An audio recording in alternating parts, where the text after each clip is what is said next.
Hello everyone, so welcome to my mini blog. आज मी तुम्हाला घेऊन चाललेली आहे थेट नाशिकमध्ये दिसली तूचं शूट करायला। चला तर मग डे 1 ला सगळ्यात आधी आम्ही डान्सची प्रॅक्टिस करून घेतली आणि त्याच्यामध्येच बर्थडे होता तो वेडासारखा सेलिब्रेट केलेला आहे। दिवसभर प्रॅक्टिस केल्यानंतर आम्ही थोडं मेकओव्हर करायला गेलेलो। ह्या माणसाचे 2च सीन आहेत मोजून, तरी पण ह्याची एवढी नाटकी आहेत। ओके, सो शूट डेला सगळ्यात आधी मीच रेडी होती आणि माझा सगळ्यात लेट टेक लावलेला आहे, कारण पहिला टेक होता या दोघांचा जिथे हे वेडासारखे नाच करतात।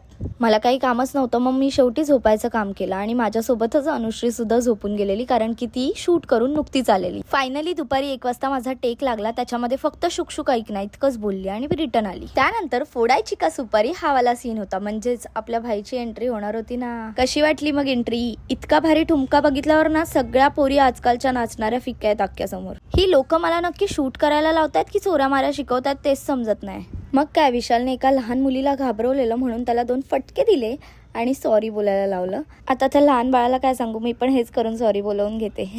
त्यानंतर आम्ही तिकडचा रस्ता, त्या गल्ल्या, दरवाजा, खिडक्या काही न सोडता तिथे शूट करून घेतलेला आहे। त्यानंतर मी, गोपी आणि मनीष दादाने मिळून ही स्टेप बसवली। आमचा 5 जणांचा हा खतरनाक लुक तुम्हाला कसा वाटला मला कमेंट्स करून नक्की सांगा। असं होतं आमचं दिसली तूचं shoot. Thank you so much for watching the vlog. Bye bye.